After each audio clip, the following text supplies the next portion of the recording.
Well, hello everyone, and welcome. Welcome to the Patricia Raskin Positive Living Show, right here on VoiceAmerica.com, America's Voice. And we are in our 24th year in Voice America, very proud of that. This is the program that shows you how to turn your problems into solutions and your obstacles into opportunities and make your dreams come true. And we're talking about that today. We're talking about going with the waves of life. We're talking about how to get through difficult times and also how we can actualize our dreams. My guest is Daniel Miller. He is a best-selling author who writes about self-care and wellness. His last book, The Gifts of Acceptance, was selected as a Library Journal Best Wellness Book of the Year. His new book, The Way of the Wave, Nature's Model for Navigating Life's Currents, right, has recently been published. And his focus is helping people lead a healthier, more peaceful life, which we all need, especially in these times. He goes by Danny. Yeah, Danny is a skilled painter, poet, successful businessman, having written a best-selling professional book, and at 81 years of age, a nationally ranked seniors tennis player. He believes that he's blessed in the right place today because he's done his best to follow the guidance that he preaches to others. Welcome, Danny Miller. thank you, Patricia. It's nice to see you Wow. again and be What with an you. what and nice to have you and what an inspiration for those of us baby boomers. What a great inspiration. Yeah, thank you. So, you know, I mean, you have lots of insights and practices from your nearly 40-year journey. And you talk about going with the wave and going with the flow.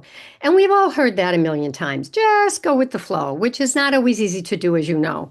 Yeah, So, I guess my first question is, I know you've spent a lot of time on the beach observing the ocean. You live near there and the waves and the body and body surfing. And that inspired this book. And explain the connection between the two and how you can approach life with that unpredictability. sure. I learned long ago when body surfing and then more recently that there's a powerful metaphor between the way of waves that you can't control them, that they're unpredictable. They come in random, in a lot of diversity, and they can be very strong and powerful. And to me, that so closely parallels life, the challenges that come up that we face, the struggles, as well as the joys of life. So I really realized that this is in the late 80s, 1980s, when I went through a very difficult period of 5 years. I won't go into all that, but it literally brought me to my knees. And one day I went to the beach in Santa Monica, sat on the rocks, and we're looking at the waves. And I instinctively sensed and felt that this was a key to my recovery, of my healing. Hmm. And as you said, it's so often said, let's go with the flow, or your friend says, Yeah. just go with the flow. And but the question, as you mentioned, is how do you do that? Hmm. So the journey of writing this book, which started almost 40 years ago, became one of really looking into those things that take us out of the flow, which I call the wave obstacles, and those things that allow us to align with the flow or with the waves. And that I call those the wave enhancers. So Hmm. that's what I studied, wrote about, uh, observed others, is to how do we overcome or reduce these so-called obstructors? The main ones being control, Hmm. judgment, you're judging others, high Hmm. expectations, lack of humility. Uh, Hmm. those are the big ones. And how can we reduce those? So that's why I have chapters on that. And then Hmm. how can we enhance it? And so the big enhancer, the biggest is acceptance, Hmm. accepting life as it is, Hmm. accepting the waves as they are, Hmm. right? And also, it's a little even beyond that, and a little bit more than that. It's being humble. It's practicing, self-care, trust in ourselves. So when Mm-hmm. we can get into those realms, we're going to be in the flow more consistently. Mm-hmm. Yeah, I'm listening to everything you're saying because I'm thinking, when you're in a very tough situation where you know it's tough and it probably isn't going to change. I mean, thinking about whatever it is, work, personal life, Sure. people that you know, and you just know you go round and round, you keep trying, you bump against the wave, and you just know the wave's going to be there. I mean, and so that's, as you said, then how do you learn how to just say, okay, I see it coming, but I'm not going to dive into it, right? I'm Yeah, I'm going to let exactly. it either rush over me or I'm going to move away from it or Right. something like that. Right. And I think the first step is to assess whether you do have any say, power, or control in whatever this issue is, right? Yes. Yeah. And once you determine that effectively you don't, and in so many places we don't, especially with trying to change people, particularly, Yeah. their ways, the things that bother us, their idiosyncrasies, Yeah. whether it's our love life or with our children or friends or whatever. Yeah. Then you look at what's best for me, what can I do, rather than keep batting my head against the wall trying to change them, especially if I love them. Mhm. And that's where acceptance comes in. But I, That, I think also, Danny, it also that self-care too, because if yes, you keep trying to butt up against it and change it and know it won't, then something's coming out of your body and your soul and your energy. I'm a perfect example of that, unfortunately, because during that difficult 5 year period in my life, I didn't practice self-care. I was so involved in the struggles, trying to change, trying to fight, trying to resist, trying to overcome, Yeah. that I missed doctor's appointments. And I had a lesion on my nose that was supposed to be a 20-minute procedure. And I ended up with 4 or 5 surgeries and loss of, half of my nose because of skin cancer. Mm. And had I gone to that doctor's appointment and taken care of myself, that Mm. wouldn't have happened. So that was a big, big lesson for me, obviously, personally. Mm. So I try my best to practice self-care. That may be timeouts during the day. For me, being in nature is so important. Yeah. Um, Making sure I go to the medical appointments on time, that I don't Mm. cancel, Mm. things like that. Mm. It's sort of like more keeping the focus on myself Yeah. rather than so much on others and Danny, talk situations. talk about the impact of nature. I mean, we know there's scientific studies on that and what it does for the brain and for the body, the peacefulness and the energy. Talk about that, Sure, about sure. nature. I have a beautiful olive tree in my backyard, and about 20 minutes ago, I went out and I learned this through my wife, uh, is I hug it. I put my arms around it, and I put my head up to it, and I try to sense the longevity, the long history of this tree, the stableness of this tree. And I just sort of reflect and meditate on that for a few minutes. That grounds me. Every morning, the first thing I go outside after waking up is Mhm. lift my arms to the sky and I say the serenity prayer. That Yeah. brings me the peace. That Mm. allows me to recognize the things I need to maybe be able to accept today. Mm. It could be taking a walk. It could be what the stillness, um, yeah, the naturalness, the mystery of nature. There's something that's so connect. That's why my book, if I can read you Mm. one of the Sure. quotes from Emerson, and Sure. and this is what I use for guidance. It's so beautiful. There is a guidance for each of us, and by lowly listening, we shall hear the right word. Place yourself in the middle of the stream of power and wisdom which animates all whom it floats. And you are without effort impelled to truth, to right, and perfect contentment. And that sort of, I feel that was sort of his way of embracing nature and finding the wisdom and the truth in nature. Mm. Mm. Thoreau as well. Thoreau as well. Yeah. Yeah. I heard. gentleman on was one of the, I think, podcasts where he was talking about when you're in nature and particularly with plants and with herbs, taking in the energy of the plant and herb, not just being there, but that they are a living being and they're Right. emitting and transmitting Yes. oxygen, energy. And so I thought that was really very interesting. And I don't think we think about that enough. I We go out agree. there and we look at it and say, oh, isn't that pretty? What a lovely tree. But we Sure. don't immerse ourselves and actually like be there with the tree. Yes, exactly. Exactly. It's a practice, but it's actually very pleasurable. So, you know, yeah. Yeah. You write about wave obstructors. Mhm. You talked a little bit about that, but what are Sure. they and how do they impact our life currents and going Sure. with the wave? Yeah. These instructors resist the flow. They sort of block it. They impede it. Okay. I'll just talk about a couple, but I think one of the big ones is judgment. When we are judging others, um, our focus is on them, and usually it's trying to maybe change them or just say something negative about them.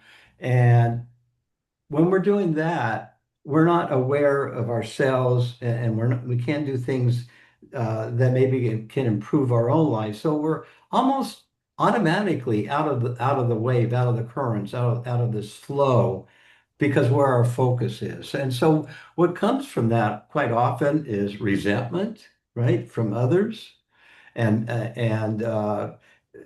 dismissiveness. Do they want to be around you? And you think about, and I don't want to say I've studied it, I've analyzed myself in the context is why do I judge? I mean, I have a propensity to judge, and I think most people do. I don't think we can eliminate it, but we can be more aware of it, right? Mhm. It might be just commenting on the way someone dresses or the way they keep their yard or way they're raising their children, something that we disapprove of. Mhm. And so what's behind that? What's our motive? And Mhm. does it make me feel better? Maybe for a few seconds or a minute. Does it change my life to the better? No, for sure. And so what is the motive? And I'm going to be truthful. I have not really found the true motive in a sense. It's something that's there. I feel it's negative. I feel it obstructs the flow. And I try to catch myself. And I'm better. It's a practice. It takes a practice to sort of get out of that mode. Because, you know, and I want to distinguish judgment from assessing situations. It is important to judge whether we're in danger, for example, or something's not going to be good for us. That's not the type of judgment I'm talking about. It's more the mental judgment of others, so to speak. So that's one big obstructor, and a very related one is having high expectations of others. Mhm. When we have high expectations, again, our focus is on others. It's like trying to change them. It's very similar, to judging. And it takes us off our own path. How can we align what's going on with us or our Mhm. own waves, so to speak, when we're focused too much on others? Yeah. So, So would you suggest that people just say, for example, whatever it is, yeah, I hear you, but this is how I feel. Or yes, in other words, I accept you, and this is what I'm going to do because this is honoring me. sure. In my book, the Gift of Acceptance, one of the key words when we accept what is, we can discover what might be. And Mhm. it's been so true. I'll give you an example. I'm an avid tennis player. I think you mentioned I ranked seven nationally in my age group in doubles Wow. here. And Wow. earlier this year in April, I overdid it and injured my shoulder, my rotator cuff. And it really affected me, obviously, and because it was my social outlet with friends and the physical and the joy and all that goes with something you're passionate about. And yet I knew I couldn't control it. I can work on physical therapy, see the doctor, but the healing period is going to be whatever it's going to be. And so I think I pretty well accepted that. You don't have to like it or you don't have to condone it, but the importance is accepting it. So once I've Hmm. been able to do that, is okay, what now? What are my choices now? Hmm. I'm jogging, I'm swimming in a certain way, and so I'm Hmm. finding other outlets, you know. Hmm. So I'm finding other uses for my time, Hmm. hopefully in beneficial ways. Hmm. So Hmm. that's just one type of acceptance. But you know, if it's a type of acceptance, you're dealing with someone that's has a lot of animosity and vitriolic, right? Um, how do we accept that person as they are, right? Yeah. And I used to get in battles, in business, Mm. when I have a tenant that's doing something or whatever it might be. I was very, directly engaging and uniformly. It was self-destructive to Hmm. me. So what I've learned now is say, oh, okay, this is the way this person is. I'm not going to really be able to change it. I Hmm. could maybe express in as common way that it's hurting me or hurting my feelings, but beyond that is again I have to look at my choices, and it could be leaving the room, right? It ultimately might be just cutting off the relationship, Hmm.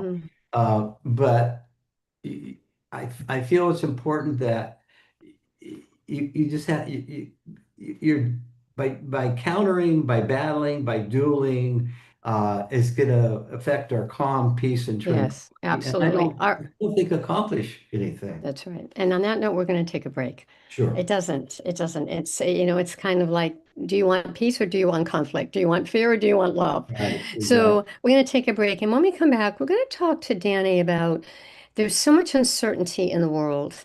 Um, and, many of us long for more control, but then you've written in your book that control is the greatest obstructor of all. So let's talk about that when we come back. You're listening to the Sure. Patricia Raskin Positive Living Show. My guest is Daniel Miller. His brand new book is The Way of the Wave, Nature's Model for Navigating Life's Currents. Stay tuned, folks. We'll be right back.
Hi, everyone, and we are back. You're listening to the Patricia Raskin Positive Living Show.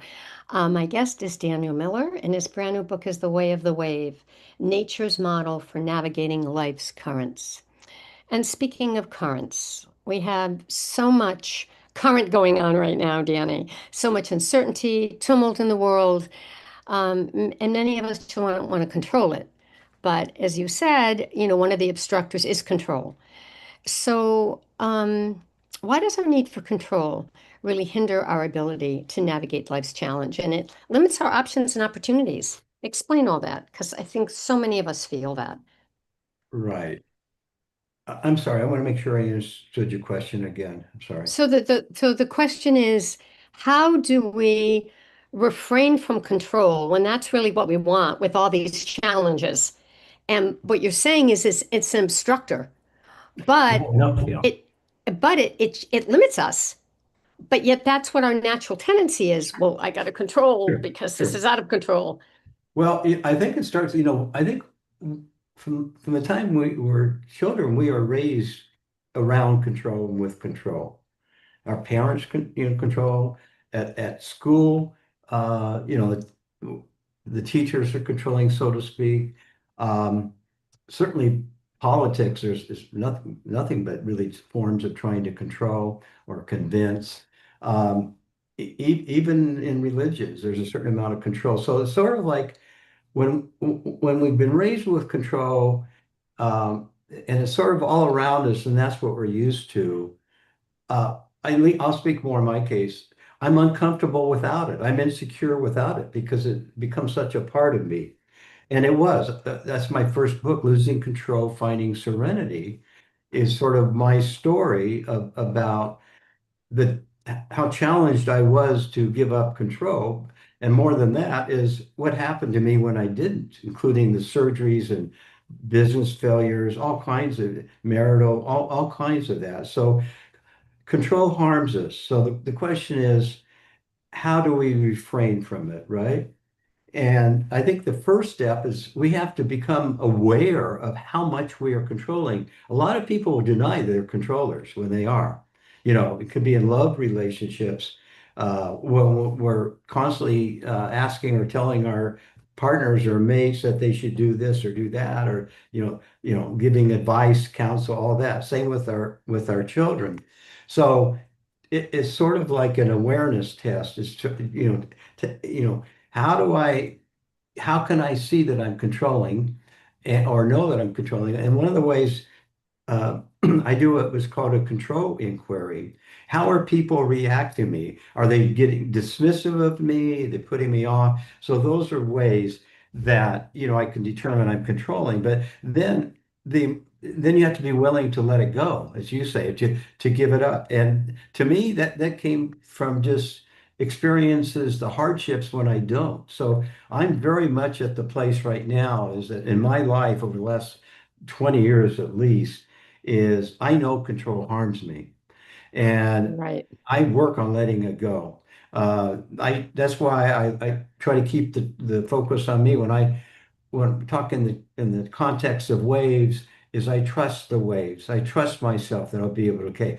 Now, where this really, and this may have been what you're getting to, but all the uncertainty, what this really gets into in challenging is what I call the great divide that our nation is in.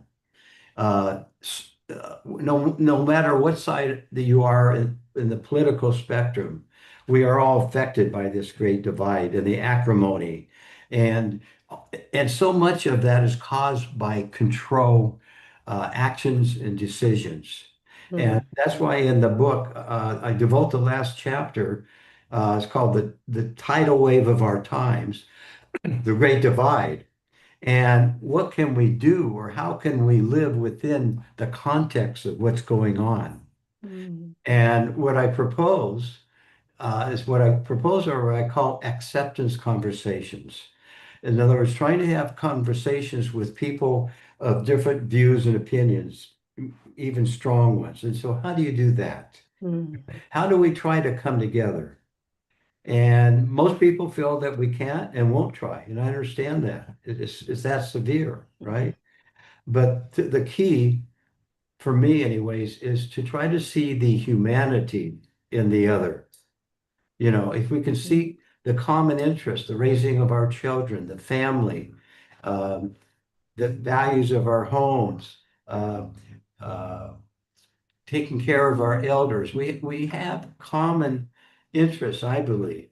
So if we could focus more on these common grounds, then we're going to start to peel away at this divide or the harmony divide. And it goes mm, even beyond that. And so it's sort of like, okay, I have to be careful not to judge or to be in mm, contempt. Once I show contempt for another, I've mm. lost them. We're out of Yeah, the conversation. yeah. And let me give you sort of an interesting thing. I'll share this. I recently wrote a poem calling Narrowing the Divide. Hmm.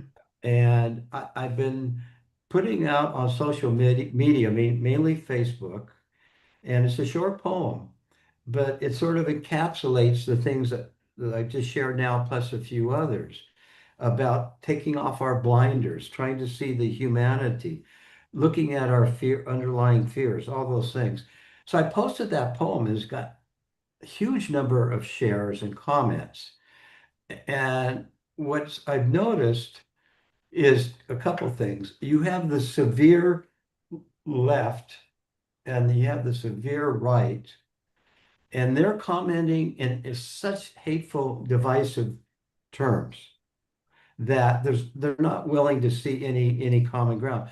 But what I feel positive about, I would say three-quarters of the people are sort of, I want to say, liking the poem or what the poem says. And that is, you know, trying to find ways to find the common ground. And, you know, it can be that a journey of 1,000 miles begins with a single step. You know, Lao Tzu, the Chinese philosopher. So it's a big battle. We either do nothing, but or we try to take some single steps. And for me, those single steps are trying to have conversations with people without contempt or judgment, trying to Hmm. see them as humans rather than just, you know, saying terrible things, so to speak. Um, Danny, can you read a little bit of that poem or some of that poem? Do you have it? yes.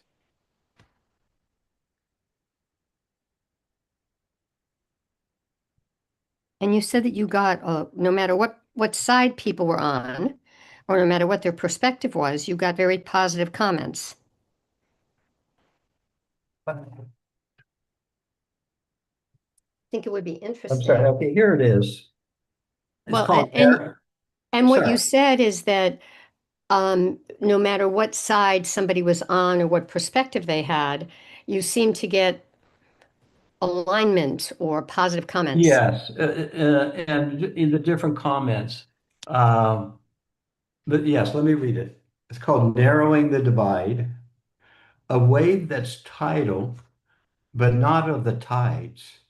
One with jagged gorges dangerously divided, a wave ensnarled with divergent facts, none fully true, one that thirsts on lost hopes and nourished by fear and distrust. To narrow the divide, immerse in nature's magic within, everywhere, every day. Take single steps of acceptance in the 1,000-mile journey. One's graced with acceptance and an open mind, void of judgment and contempt. Remove the darkened shades that blind another's humanity. Find the common ground in the narrow crevices that remain and discover the truth that was always there. Mhm. Beautiful. Yeah, it came I to think, me. Yeah. I'll tell you why I think that works for both sides. Because what I hear is you address both sides. You don't Yes. whitewash it, you don't sugarcoat it. You say we've got the jagged edges, we've got the storm, but we've also got the other side in the piece. And there's both. Yes. And hopefully that's maybe that I look at that as my single step, so to speak. Mm, As I say, my last chapter of the book is more extensive on this subject, and um, so many people are troubled by it, and but what I really felt from the posts and the comments and the shares is you have a lot of people in the middle or more in that middle area, you know, yeah. where they're willing to at least examine these things, maybe to keep an open mind, not to have so much judgment. Once you start lashing out at people, Hmm. and I mean, some of these, quite honestly, Patricia, concern me, and I removed them. They're talking, some of them, the extremes are talking about war, things like that. Yeah. Yeah. And fortunately, not that many, but it's more that middle that gives me some encouragement. I think it's something that most people in America want. They may not know how to Mm, get there or how to do it, but there's that acknowledgement that we're basically decent people, you know. mhm. Hmm. Yeah, I think that's really important because, as you've said, I mean, the divide certainly has been very, very pronounced, Yes. as of late. And it's how do we come together? Because, as you alluded to, I mean, people have lost relationships over this Of because course. one is to the left, one is to the right, Right. instead of what is it that we really all want as human beings? Yeah. What are the needs that we all really have as human beings? Right. How can we help each other no matter what we're thinking, right? We're Sure. human beings. So I think that that's a big piece. Yeah. So, um, so what you say is the great divide is that gulf Yes, between opposing social and cultural and political views, exactly. right? And the accepting the conversations. And I think, as you said, also learning from them. When I talk to somebody who has the polar opposite view that I do, and I have, in my and very opposite to what I believe in my Sure. belief system. Sure. And I listen a little differently now. I listen to, well, why do you think that way? You don't think that way to hurt me. You think that Right. way because you really believe that this is okay or that this is good. Yes. And somebody else may see this as really horrible. I mean, we see it all the time. Yes. Something's on the news and one person says yay and the other person says horrible. Well, how can that be? And Right. so I think at least if you understand it, then you're more accepting because it's not about you, it's Right. really what they think. Yes, totally. And I believe one of the main factors is there's some underlying fear or anxiety that they have and maybe that we have, right? So if you can in that discussion is try to explore that.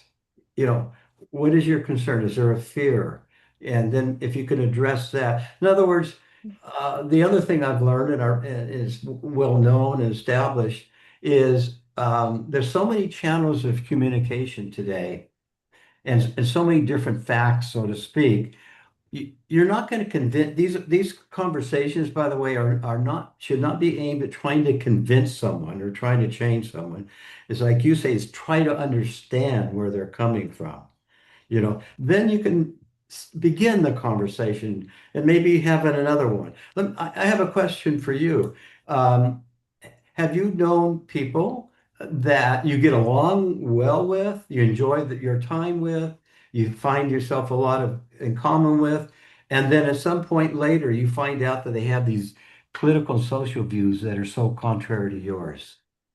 Yes. Yeah, and I've had it with people close to me, Yeah, right? so People that that's are what that I are have related, too. and I enjoy what I have with them. Yes. But we do when we sit around the table, we don't talk too much about it. Sometimes it comes up, but then it gets heated, so we just say we're not going to talk about And it. I agree. I think that's the way to be. But the point I'm saying there's so much we can like about another, and like you say, you see the humanity, the humanness in them, Right. And then yeah, I agree. You don't want to get in a conversation, especially family, that Yeah. creates this divisiveness right away. Yeah. You Yeah. you Yeah. don't discuss it. Right. Danny, we're going to take a break. Tell Sure. people how they can get your book, and then we'll come back and do a final segment and talk more about the way of the wave. How do we navigate life's challenges? Sure. Okay, how can people get your book? Yes, you could get it any, Amazon, iTunes, Barnes and Noble. Um, I'm very proud of, quite honestly, of the audio book that I personally narrated because the stories are so personal. And you can get those at any Audible retailer, whether it's Amazon or any of the others. I also Okay. have the ebook, so it's pretty readily available. You can order it from your bookstore. It may not be available at your bookstore, but you can order the book through them, which I Okay. also encourage, by the way. Great. We Thank you. got, yeah, Thanks so thank you. much. And we'll talk about that at the end of the next segment as Sure. well. All right, everyone. We're going to take a quick break and we'll be back with Daniel Miller, The Way of the Wave, nature's model for navigating life's currents, challenges, right after the break. Okay, I'm Stay going to get a tuned. glass of water, Patricia.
Hi, everyone, and we are back. We are talking to Daniel Miller, the author of The Way of the Wave, Nature's Model for Navigating Life's Currents. He's a best-selling author who writes about self-care and wellness, and his last book, The Gifts of Acceptance, was selected as Library Journal Best Wellness Book of the Year. So welcome back, Danny. Thank All right, you. we've been talking about tumultuous waves and waves that are, really strong and currents. What about waves that are creative? Talk about those. Sure, I will. And by the way, I wanted to mention, anybody wants to see the poem, get a copy of it, of Narrowing the Divide. It can Mm, be on my website, danielamiller.com. It's available. okay, thank you. But actually, the poetry is a good example, and painting is we have creative ways, I believe that are not available on demand. You know, and I've learned that. In other words, if I'm going to start a painting, and I can't be sure and I'm not sure how it's going to work out, then all of a sudden I'm going to come up with these great brush strokes or something like that. You can't will it. And it's the same thing when I talk about control, how it obstructs the currents. Once we get into any kind of a control element in the creative arts, um, there's there's no flow to it. There's no creative flow. It just restricts the flow. And in my case, I'll talk about in the painting, I used to overthink, overtry, overpaint. And I would invariably get in a situation where I would start out a painting pretty well. And I said, wow, this is good. And then I would put so much expectations into it and Mm, start assessing it so much that it never really ended up as a decent painting. And I think that's what happens with our creativity. I found, especially on poems. I never wrote poems before. And when I write poems, I'll start with some thoughts that I want to express, like on the Great Divide. I knew I wanted to say something. So I knew what my intention is. I just didn't know which words to get to it. And so I just may play around with a few phrases and then let it evolve and let it evolve over the days, let it take its own course. And this one came much sooner than would typically. Yeah, I was this particular poem was done and finished, so to speak, in 10 days, which is, quick for me. Same Mhm. with paintings is um, there's that creative aspect of us that uh, we can't assess or judge, control, as I say, bring it together and have it really work. It's just I've learned that the hard way. So, and any type of performance, once we get too mental, uh, I'll give you an example. I would always do either plein air paintings or representational, landscapes, seascapes. One day, about 5 years ago, I said, I just want to put paint on the canvas and I don't want to think about even what I'm doing or have any expectations of what I'm painting. I did want to focus on colors. That was important. Mhm. That's all I did. So I painted and painted and it was like, oh, this is sort of interesting, but just enjoying physically putting the paint and the brushes on the canvas. And then I would then flip the canvas from maybe vertical to horizontal and look at it from that perspective. Again, to get out of that thinking, expecting type of thing. And I Mm. continue paintings. I did this 3 or 4 times. And look, I even put a mirror so I could see it in a mirror. Mm. And after about 3 or 4 times of flipping this thing around, after about 2 hours, I looked at it and I said, I think it's done. It's done. Mm. And I'm Mm. so proud. It's on my website. I have under my paintings, Daniel A. Miller paintings. It's called Free Flow, Free Flow, because it, Mhm. it really embodies, I think, all the things I was trying to write about Mm. aligning with the flow of life. Whether Mm. that flow is in our creative elements, Mm. whether that flow is at work, anything. S- So what I'm hearing you say is that when it comes out, you may look at it and go, well, wait a minute, that's not what I thought it would be, Yeah, but just let it be. let it be. Not judge it. You know, I've had instructors when I took painting workshops. I remember one very highly skilled instructor. He said one day, maybe one out of my 7 paintings turns out. And that's from a really professional, skilled artist. Hmm. So who am I to expect more, right? Yeah, yeah, yeah. It's interesting when you say that because I know when I'm teaching, right, and I'm telling stories or I'm working with a group and I'm doing remote work, and I'll be nervous when I first get on. I've done this a lot, but Right. it's like stage fright a little bit. And I'll Sure. say, yeah, but what if they ask a question or what if I get this out of order? And somehow, as you said, I get into this flow and it just comes out. I mean, Yes. I know what to say at the right time, or the Right. timing might be off from what I had on the paper. So, Sure. okay, so we move the timing a little bit differently. Or Exactly. gee, I sense the group needs a break, so we take it now instead of when I had it Sure. planned. Sure. And it does, trusting that really does make a difference. I think it's an example of what That's you're the saying. key is trusting the flow. And I do write about that pretty extensively. And uh, the more we're able to trust it, same thing when I Yeah, do podcasts and interviews. I go out to my olive olive tree and I just say, "Let me be of service." yeah, May it be a yeah, service. May I be yeah. authentic, and just see how it goes. And it makes You know what? It makes it so much more enjoyable. I bet you really enjoyed that time. Well, Uh, I do. It's a yeah, very, it really, it's interesting because so many people will say, I can't wait to retire. And this work for me really feeds my soul, as I know it does for you too. So sure. it's not about work. It's No. about self-expression. It's about creativity. It's about helping others. It's about servant leadership. Yes. And it fills my bucket. I mean, it really does.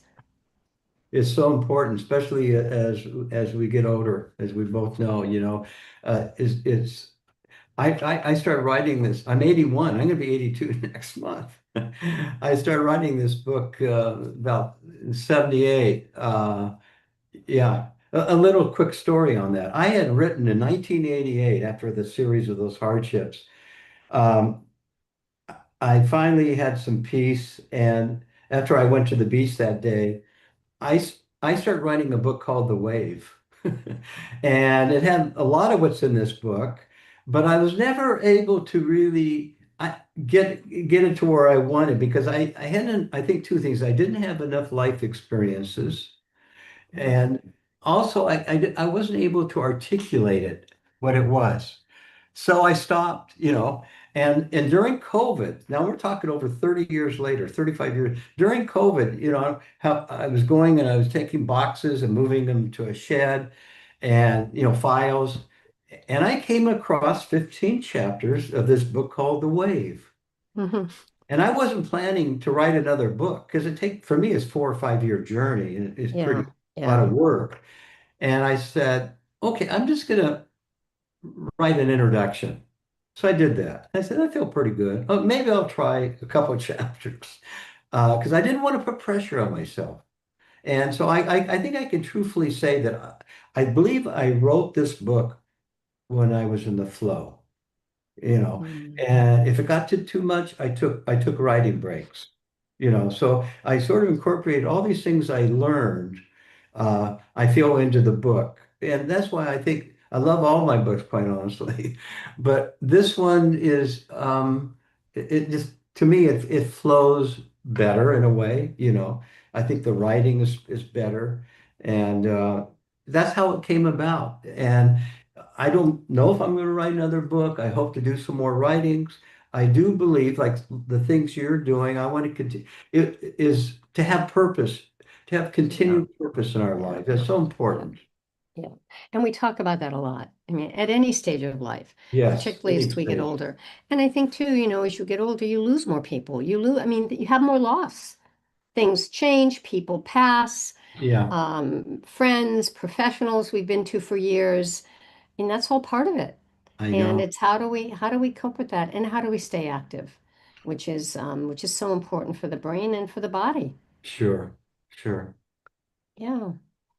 So, closing thoughts for us, Daniel. What would you like to leave our listeners with today about the way of the wave and nature's model for navigating life's currents?